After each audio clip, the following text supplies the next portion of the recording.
My name is Grant Holloway, and I design gardens for people who think weeds are a personality trait. At 42, I've learned that most folks want their landscapes to look expensive without actually requiring any effort. Kind of like their marriages, I suppose. Before we dive deeper into this story, I have one small request. Please subscribe, drop a like, comment, and hit that hype button to boost this channel so more people can discover these incredible Reddit stories. I should have seen it coming with Nora. The signs were there, scattered around our suburban paradise like dandelions in a perfect lawn. My wife of 15 years had developed a sudden interest in girls' nights that stretched into entire weekends. She'd started using phrases like, "You don't need to monitor me, Grant," whenever I asked simple questions like, "How was your evening?" The morning everything changed started like any other Tuesday. I was drinking coffee in our kitchen, watching Nora fuss with her phone while she claimed to be getting ready for work. She was a freelance copywriter, which meant she could work from anywhere but chose to spend increasing amounts of time at client meetings. "I'm staying at Jessica's tonight," she announced without looking up from her screen. "Another girls' party. I'll be back Monday." Jessica, her supposed best friend who lived across town in one of those cookie-cutter developments, where every house looks like it was designed by someone who'd never actually lived in one. "Monday?" I raised an eyebrow. "That's quite a party." Nora's fingers paused over her phone. "We're doing a weekend retreat thing. You know, bonding, wine tasting, that sort of stuff women do." "Right." I took another sip of coffee. "Well, have fun with your bonding." She kissed my cheek, a quick, distracted peck that felt more like a business transaction than affection, and left. I watched her BMW pull out of our driveway and disappear down Maple Street, where every lawn was perfectly manicured and every marriage was supposedly perfect too. That afternoon, I was at the hardware store picking up mulch when I ran into Jessica herself. She was examining paint samples with the intensity of someone planning to redecorate the Sistine Chapel. "Hey, Jessica," I called out. "Getting ready for the big girls' weekend?" She turned, looking genuinely confused. "Girls' weekend? What are you talking about?" My stomach dropped somewhere around my ankles. "Nora said she was staying at your place. The retreat thing?" Jessica's expression shifted from confusion to something that looked suspiciously like pity. "Grant, I haven't seen Nora in months. We had a falling out over, well, it doesn't matter, but she's definitely not staying with me." I stood there in the middle of aisle 7, surrounded by paint cans and the sudden realization that my wife was either a time traveler or a professional liar. The odds weren't good for time travel. "I see," I managed. "Well, must have been a misunderstanding." But Jessica's eyes told me she knew exactly what kind of misunderstanding this was. The kind that ends marriages and starts lawyers counting billable hours. That evening, I did something I'd never done before. I checked our phone records online. It took me 20 minutes to figure out our account password. It was Nora 2023, because apparently my wife wasn't just unfaithful, she was also predictable. The records painted a picture clearer than any landscape design I'd ever drawn. Over the past 3 months, there had been dozens of calls and texts to a number I didn't recognize. The contact was most frequent on the nights Nora claimed to be at Jessica's or other friends' houses. I reverse-searched the number. It belonged to someone named Trey Dawson. A quick internet search revealed that Trey Dawson ran a boutique marketing agency downtown. His LinkedIn photo showed a man in his mid-40s, with the kind of artificially white smile that screamed, "I drive a BMW and call everyone buddy." His company website featured testimonials from various local businesses, including several that mentioned his personal attention to client needs. I bet he gave personal attention. Digging deeper into our phone records, I found a pattern. Every time Nora claimed to be at a girls' night, her phone pinged cell towers near Trey's downtown loft address. She wasn't just cheating, she was doing it with the organizational skills of a project manager. I poured myself 3 fingers of bourbon and sat in my home office, staring at the evidence on my computer screen. 15 years of marriage, and my wife had been treating our relationship like a landscaping project she'd grown bored with, something to be replaced with a newer, more exciting model. The bourbon burned, but not as much as the betrayal. I could have confronted her immediately when she returned Monday morning, lipstick slightly smudged and hair that looked like it had been professionally tousled. Instead, I decided to do what I do best: plan carefully and execute flawlessly. "How was the retreat?" I asked over coffee, my voice perfectly neutral. "Oh, you know how it is," Nora replied, not meeting my eyes. "Lots of girl talk and wine. Jessica sends her regards." "That's nice of her," I said, "especially considering she told me yesterday that you two haven't spoken in months." The coffee mug slipped from Nora's fingers, shattering against our kitchen tile. The sound was sharp and final, like something breaking that could never be repaired. "I can explain," she started, but I held up my hand. "No need," I said, standing up and stepping carefully around the broken ceramic. "I think I understand perfectly." The next few days passed in a strange sort of suspended animation. Nora tried to act normal, but normal for us had apparently been an act for months. She kept glancing at me sideways, waiting for the explosion that never came.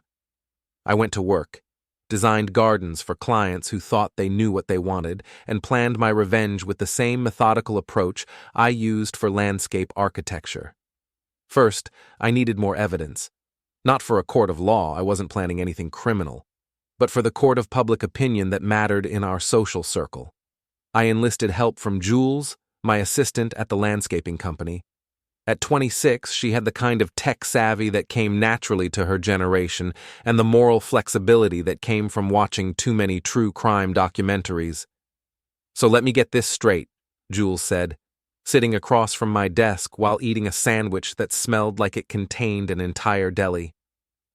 "Your wife is cheating with some marketing douche, and you want me to help you catch them?" "I want you to help me document their relationship," I corrected. "There's a difference." "Is there?" She grinned. "Because this sounds like the kind of revenge plot I can get behind. What do you need?" I slid a piece of paper across the desk.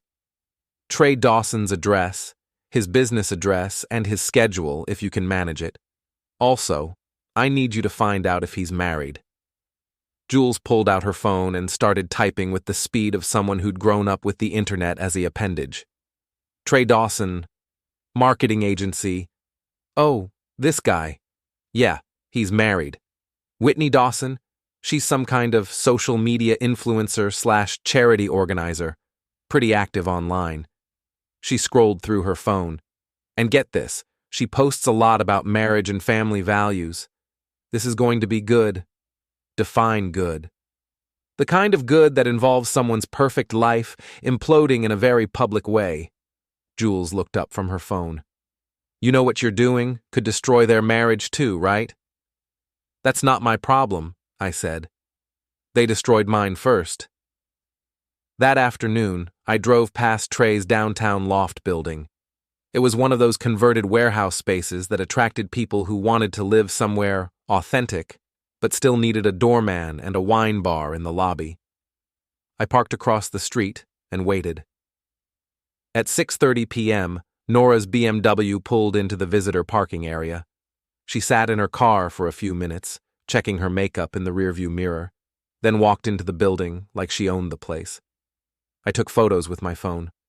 Not for any legal reason, just because I wanted evidence of the moment my marriage officially faded. An hour later, I drove home to our empty house and started phase 2 of my plan. I'd always been good at research. It came with the territory of landscape design. You had to understand soil conditions, climate patterns, plant compatibility. People weren't that different from gardens. You just had to understand what made them grow and what made them wither. Whitney Dawson's social media presence was extensive and revealing. She posted daily about her charity work, her marriage to my amazing husband Trey, and their seemingly perfect life together. Her Instagram was full of photos of them at charity galas, vacation spots, and romantic dinners. She tagged him in posts about relationship goals and blessed to have found my soulmate. It was almost sad. Almost. I created a fake email account and sent Whitney a simple message. Thought you should know your husband has been having an affair with my wife. I have proof if you're interested. A fellow victim. I included Trey's phone number, the address of his loft, and the times Nora had been there based on our phone records. Then I waited. The response came faster than I'd expected. Within 2 hours, my fake email account had a reply. Who is this? What proof? I sent her screenshots of the phone records, photos of Nora entering Trey's building, and copies of text messages I'd found on Nora's backup phone, the ones she thought I didn't know about. The messages were exactly what you'd expect from two people who thought they were smarter than everyone around them. Can't wait for tonight. He still has no clue. Nora. Your husband's an idiot if he can't see what's right in front of him. Trey. Maybe we should tell them both soon. This is getting complicated. Nora. Not yet. I'm not ready to deal with Whitney's drama. Let's just enjoy this while we can. Trey. Reading those messages felt like swallowing broken glass, but they were exactly what I needed. Whitney's next email was shorter. Thank you. This explains a lot. The following evening, Nora announced another girls' night. Jessica again? I asked innocently. No, different friends this time. You don't know them. I'm sure I don't. She left at 7 p.m., wearing a dress I'd bought her for our anniversary last year. The irony wasn't lost on me. This time, I didn't just take photos of her entering Trey's building. I waited in the parking garage until they came down together at 11 p.m. to get something from his car. They were laughing, his arm around her waist, her head on his shoulder like they were teenagers instead of two middle-aged adults destroying two marriages. I took video this time. High definition, good lighting, clear audio of them talking about how Grant's been so oblivious and how Whitney's been traveling so much for her charity work. She hasn't noticed anything different. That's when I realized they weren't just having an affair. They were enjoying the deception. They got off on fooling the people who trusted them most. That's when my plan evolved from simple exposure to something more comprehensive. Friday morning, I woke up early and loaded my truck with everything I'd need for what I privately called Operation Landscaping. Nora was still asleep. She'd come home late from another work dinner that had lasted until 2 a.m. I drove to Trey's office building downtown. His marketing agency occupied the entire third floor of a renovated brick building that tried too hard to look industrial and modern at the same time. I parked across the street and called his office number. Dawson Marketing, this is Trey. Mr. Dawson, this is Grant Holloway. I believe you know my wife, Nora. The silence on the other end lasted about 10 seconds too long. I'm not sure what you're implying, he finally said, but his voice had lost its confident marketing executive tone. I'm not implying anything. I'm stating facts. You've been sleeping with my wife for 3 months. Your wife Whitney knows all about it now, thanks to the evidence I sent her. And in about 10 minutes, you're going to have bigger problems than just an angry spouse. Now wait just a minute. I hung up. Then I called Whitney. Mrs. Dawson, this is Grant Holloway, Nora's husband. We exchanged emails about our cheating spouses. Oh. Her voice was tight with controlled anger. Yes. I thought you might want to know that your husband is in his office right now, probably trying to figure out how to explain away the evidence I showed you. If you wanted to have a conversation with him about his extracurricular activities, now might be a good time. Are you suggesting I confront him at work? I'm not suggesting anything. I'm just providing information. What you do with it is entirely up to you. I hung up and waited. 20 minutes later, a silver Mercedes pulled up in front of Trey's building. Whitney Dawson emerged wearing the kind of outfit that suggested she'd dressed for battle, a sharp business suit and heels that could probably be classified as weapons. She disappeared into the building. 15 minutes after that, I could hear shouting from the third floor, even through the closed windows. Then Whitney emerged from the building, got in her car, and drove away. 5 minutes later, Trey stumbled out of the building looking like he'd been hit by a truck. His hair was disheveled, his tie was askew, and he had what looked like coffee stains down the front of his white shirt. He stood on the sidewalk for a moment, looking lost, then pulled out his phone and made a call. I was willing to bet he was calling Nora. I drove home and waited for the fireworks. They didn't take long. Nora burst through our front door at 2 p.m. like a woman whose carefully constructed house of lies had just collapsed around her.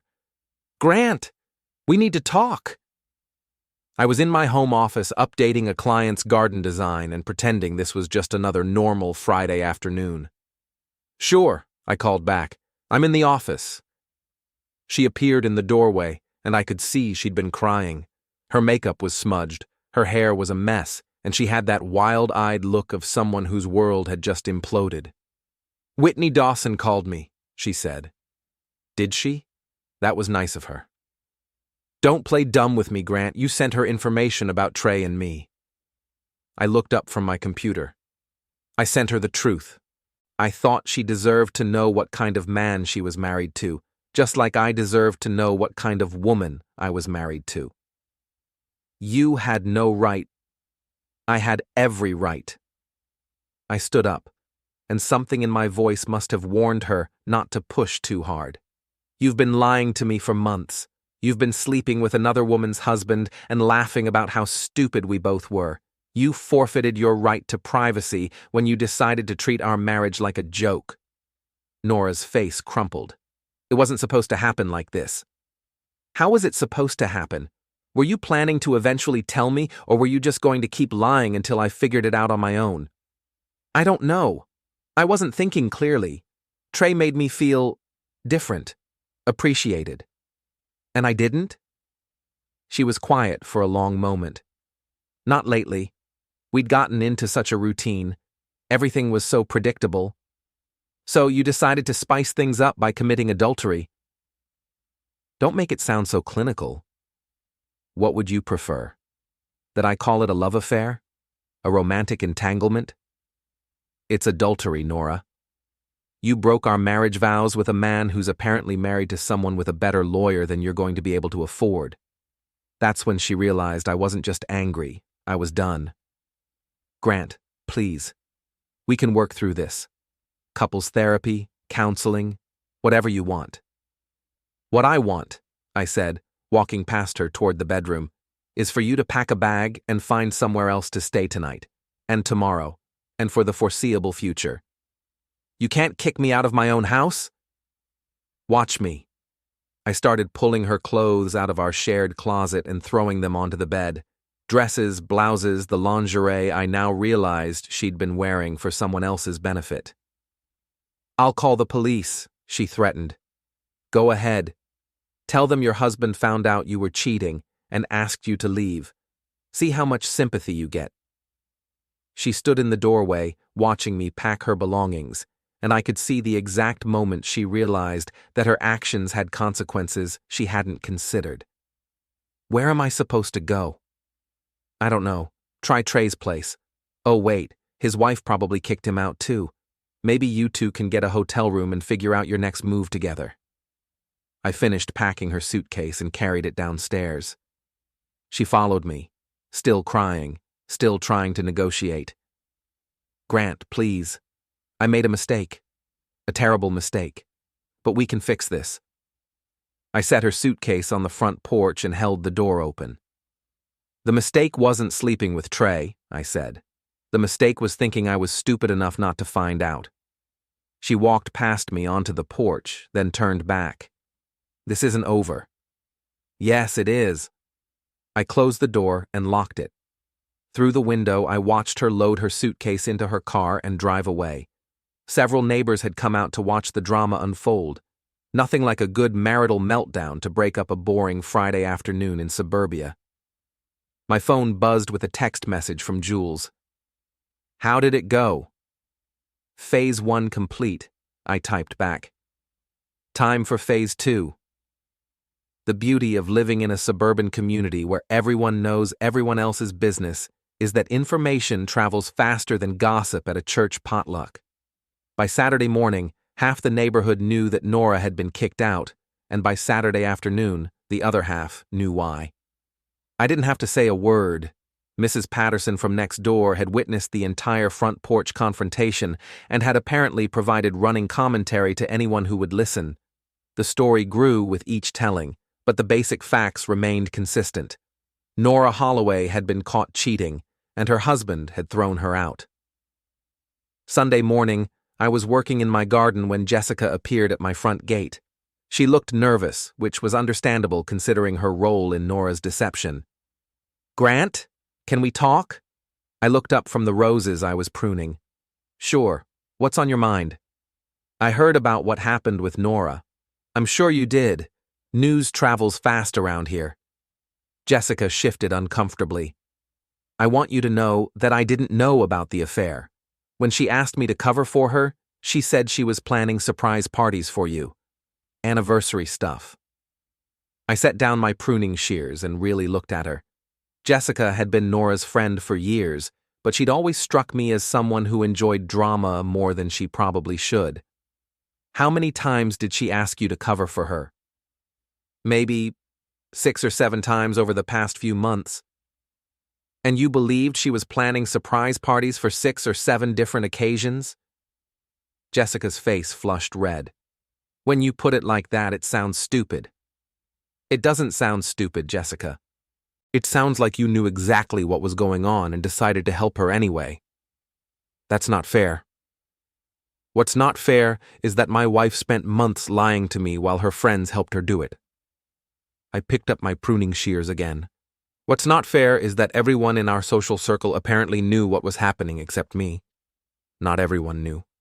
"But you did." She was quiet for a moment. "I suspected, but I didn't want to get involved in someone else's marriage." "You were already involved the moment you agreed to be her alibi." Jessica looked like she wanted to argue, but she couldn't find the words. Finally, she said, "What are you going to do now?" "I'm going to finish pruning these roses, then I'm going to have lunch and watch football." "What are you going to do?" "I don't know. Nora's been calling me, asking if she can stay at my place." And I told her no. I can't get involved in this mess any more than I already am." "Probably a smart choice." Jessica left, and I went back to my roses. But her visit had given me an idea for the next phase of my plan. That afternoon, I called Whitney Dawson. "Mrs. Dawson, this is Grant Holloway again." "Oh, hello?" Her voice was carefully controlled, but I could hear the strain underneath. "I wanted to check on you. I know this situation can't be easy." "It's not." She paused. "Trey moved out yesterday. He's staying at some extended stay hotel while we figure out what happens next. I'm sorry this happened to you. Are you? Because you're the one who told me about it. I told you because you deserve to know the truth, just like I deserve to know it. And now what? We're both supposed to pick up the pieces while they figure out if their affair was worth destroying 2 marriages? Actually, I had a different idea." "What kind of idea?" "The kind that makes sure they face some consequences for what they've done. Are you free for coffee tomorrow? I think we should meet." Monday afternoon, I sat across from Whitney Dawson at a coffee shop downtown, studying the woman my wife's lover had betrayed. She was attractive in the polished way of someone who'd never had to worry about money, but there was steel underneath the perfect makeup and designer clothes. "So what exactly are you proposing?" she asked after I'd outlined my plan. "I'm proposing that we make sure the people in our social circles know exactly what kind of people Trey and Nora really are. You want to destroy their reputations. I want to tell the truth about their behavior and let other people draw their own conclusions." Whitney stirred her latte thoughtfully. "Trey's built his whole business on personal relationships and trust. If word gets out that he's been cheating on his wife with a client, it might affect his ability to attract new clients," I finished, "especially the kind of clients who value integrity and family values." "And Nora?" "Nora's a freelance copywriter who depends on referrals, And word-of-mouth recommendations. If people know she's willing to sleep with her clients' husbands, they might not want to work with her. Exactly. Whitney was quiet for a long moment. This is vindictive. Yes, it is. It could destroy their careers. They should have thought of that before they decided to destroy our marriages. She looked up at me. You're not what I expected. What did you expect? Someone angrier, someone more emotional about this. I am angry, I said. I'm furious, but anger without a plan is just noise. I prefer to channel my emotions into something productive, like revenge, like consequences. Whitney smiled for the first time since I'd met her. Okay, I'm in. What do you need me to do? I need you to use your social media influence to host a charity event. Something public, well-attended, the kind of thing that gets covered by the local society pages. What kind of charity event? Something about marriage and family values. Make it a fundraiser for a local family counseling center or something like that. The irony will be perfect. And then? And then we make sure Trey and Nora attend, together. How do we do that? I smiled. Leave that to me. Getting Trey and Nora to attend Whitney's charity event required a level of psychological manipulation that would have impressed a chess grandmaster. Fortunately, I'd spent 15 years married to someone who thought she was smarter than everyone around her, so I understood how to exploit that particular weakness. First, I had Jules create a fake business inquiry for Trey's marketing agency. The supposed client was a wealthy widow looking to rebrand a family foundation that supported marriage counseling services. The initial email mentioned a substantial budget and the need for discreet, high-level marketing consultation. Trey, apparently desperate for new business after his recent personal troubles, responded within hours. Meanwhile, I approached Nora through her sister Lacey, who'd always been the more sensible of the two Bennett sisters. Lacey, I need a favor, I said when I called her Tuesday evening. Grant? Oh my God, I heard about what happened. I'm so sorry. Thank you. But I'm calling because I need you to talk to Nora about attending a charity event this Friday night.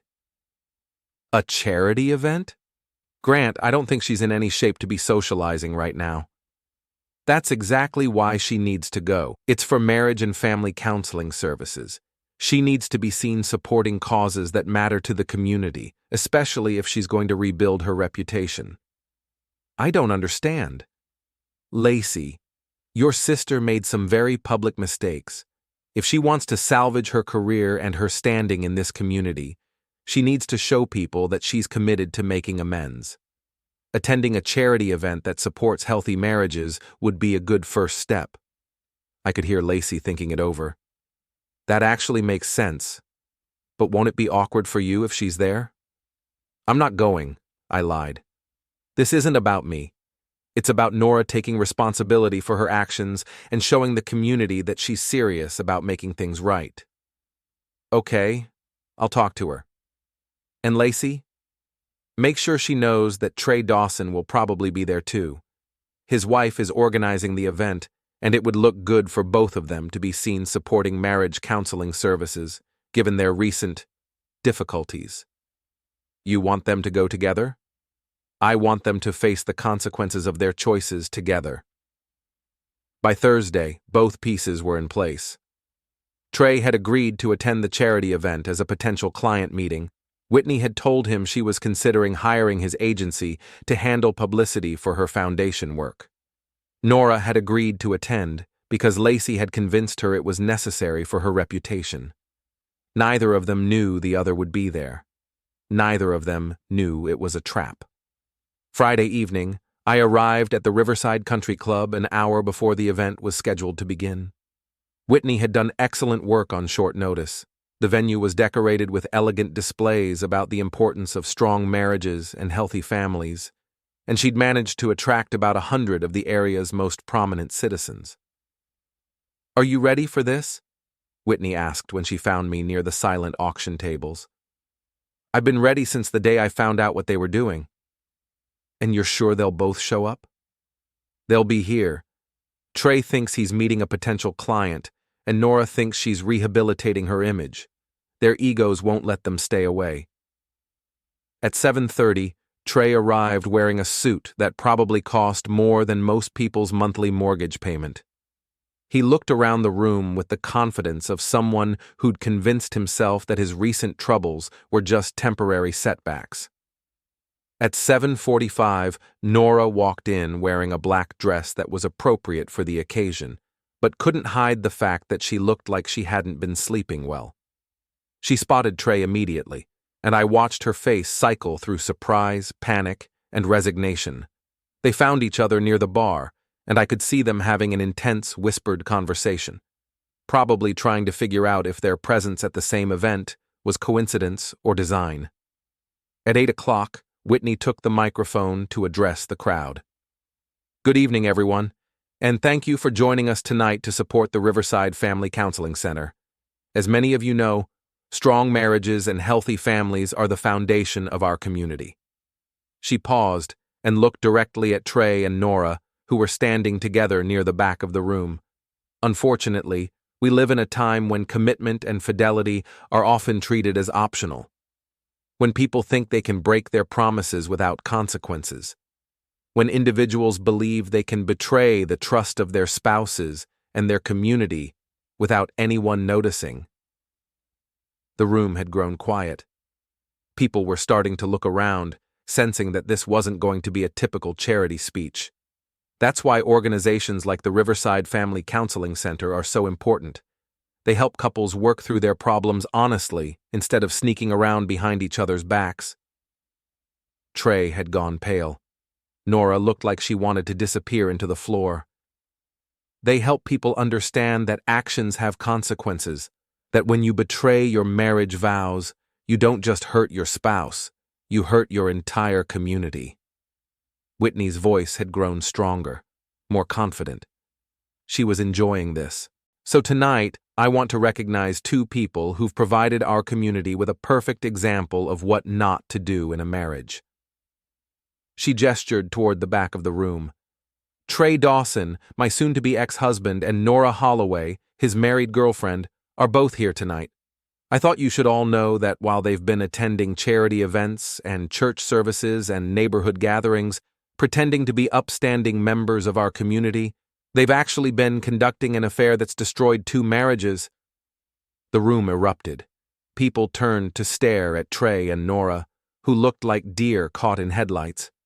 Several people started talking at once, and I could hear fragments of shocked conversations throughout the room. "Whitney, stop!" Trey called out, but his voice was lost in the commotion. "I have copies of their text messages," Whitney continued. "If anyone's interested in seeing exactly how much contempt they have for the people who trusted them." That's when Nora broke. She pushed through the crowd toward the exit, with Trey following behind her, both of them trying to escape the stares and whispers that would follow them for months. I followed them outside and found them in the parking lot, having what appeared to be their first honest conversation in months. "This is your fault," Nora was saying. "You said Whitney didn't suspect anything." "How was I supposed to know she was planning this?" Trey shot back. "You said Grant was clueless." "Well, apparently we were both wrong about our spouses." That's when they noticed me standing about 10 feet away, recording everything on my phone. "Grant," Nora said. "How long have you been there?" "Long enough," I replied. "This is perfect, actually. I was hoping to get both of you together for a final conversation." "We don't owe you anything," Trey said, trying to sound authoritative and failing completely. "You're right. You don't owe me anything. You've already given me everything I needed." I held up my phone. "This video of you two blaming each other for getting caught is going to look great on social media, especially the part where you called my wife's husband clueless and she called your wife oblivious." "You can't post that," Nora said. "Actually, I can. We're in a public place, you're speaking at normal volume, and revenge is completely legal as long as it doesn't involve violence or criminal activity." I started walking back toward the building, then turned around. Oh, and Nora? I filed for divorce this morning. You'll be served with papers on Monday. I hope Trey's worth it. The video I'd recorded in the parking lot went viral within 24 hours. Not internet-famous viral, but suburban community viral, which in some ways was worse. Everyone in our social circle, our neighborhood, our professional networks had seen Trey and Nora blaming each other for their affair while standing in a country club parking lot. Jules had edited it perfectly, adding captions that identified both of them and providing context about Whitney's charity event speech. The comments section was brutal but accurate, people expressing disgust at their behavior and sympathy for Whitney and me. By Monday morning, Trey's business had lost 3 major clients. By Tuesday, Nora had been dropped by 2 of her biggest freelance accounts. By Wednesday, they were both discovering that suburban social circles have long memories and little forgiveness for people who betray their neighbors' trust. But I wasn't finished. Thursday evening, I drove to the extended stay hotel where Trey had been living since Whitney kicked him out. I found him in the parking lot, loading boxes into his car, apparently preparing to leave town. "Going somewhere?" I asked. He turned around, and I could see that the past week had aged him considerably. His usually perfect hair was disheveled.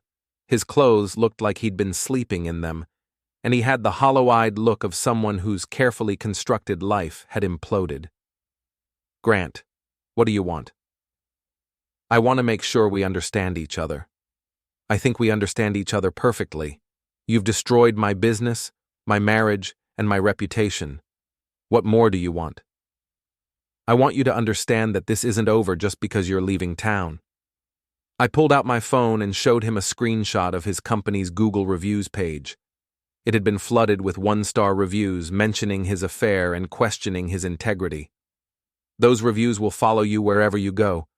So will the video of you and Nora in the parking lot. So will the screenshots of your text messages that Whitney shared with her social media followers. That's harassment. That's consequences. You made a choice to sleep with my wife. I made a choice to make sure everyone knows what kind of man you really are." Trey looked like he wanted to hit me, but he was smart enough to realize that assaulting someone in a hotel parking lot would only make his situation worse. "What do you want from me?" "I want you to disappear, leave town, start over somewhere else, and never contact my wife again." "Fine. I was planning to do that anyway."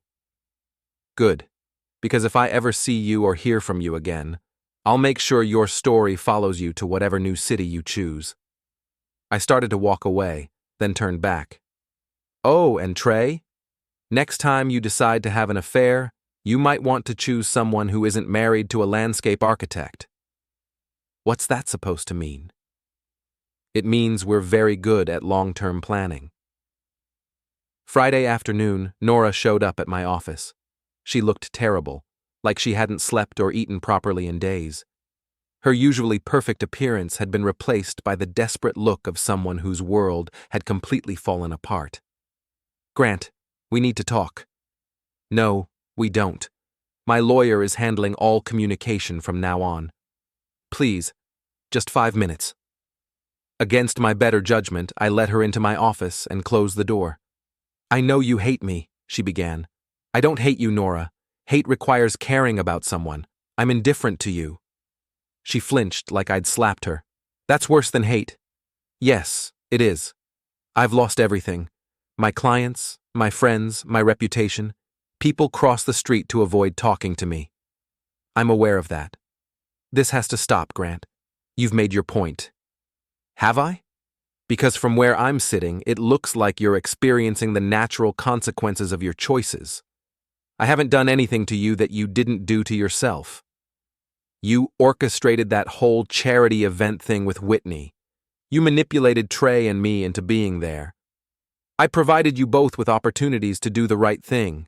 You chose to attend an event about marriage and family values while conducting an affair.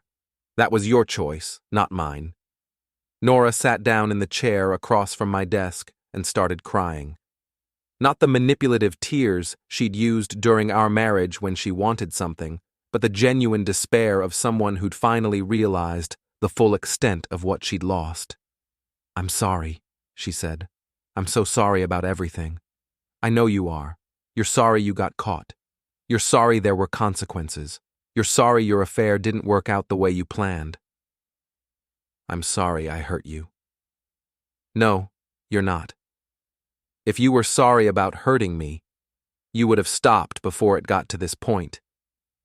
You're sorry that hurting me turned out to be more expensive than you expected."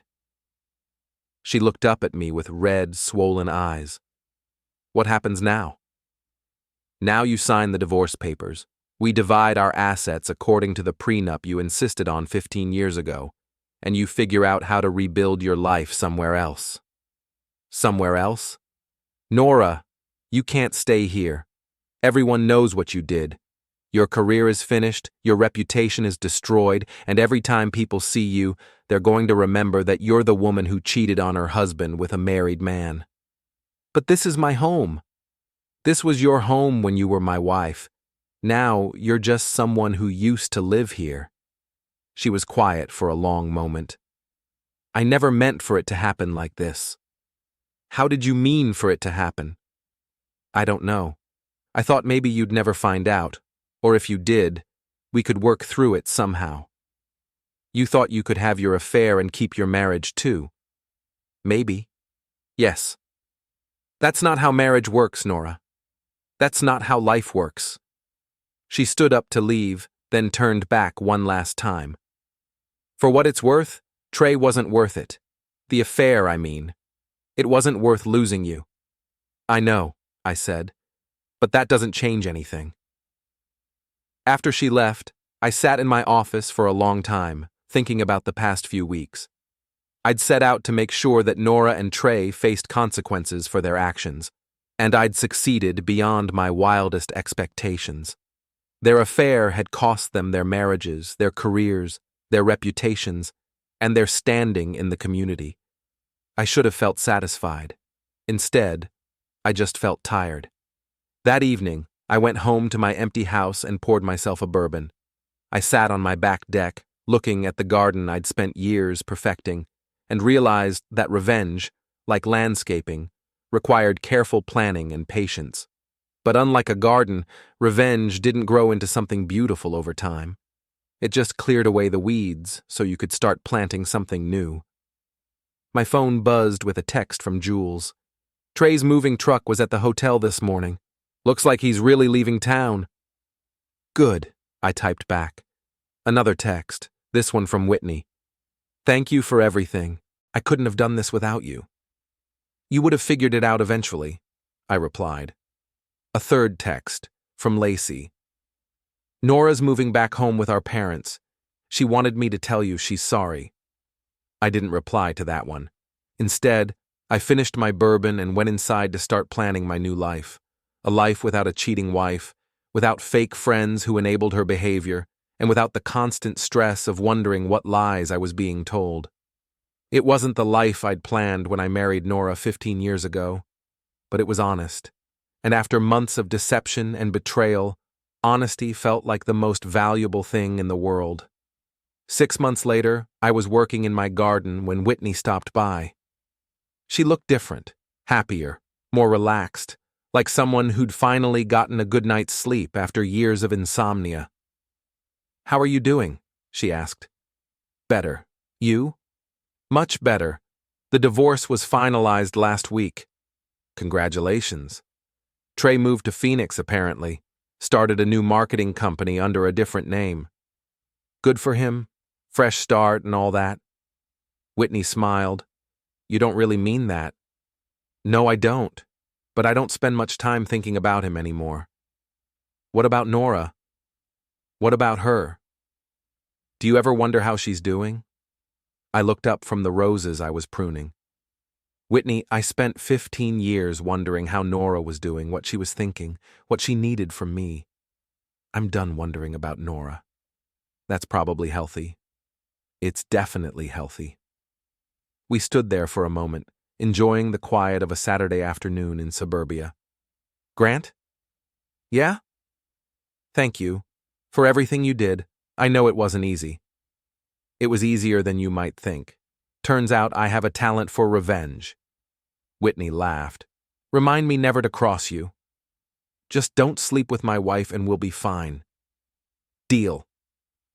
After she left, I went back to my roses. They were thriving, full, healthy blooms that would last well into the fall. It had taken careful planning, proper soil preparation, and consistent maintenance, but the results were worth the effort, just like revenge. I smiled and continued pruning, thinking about how sometimes the best thing you can do for a garden is remove the diseased plants so the healthy ones have room to grow.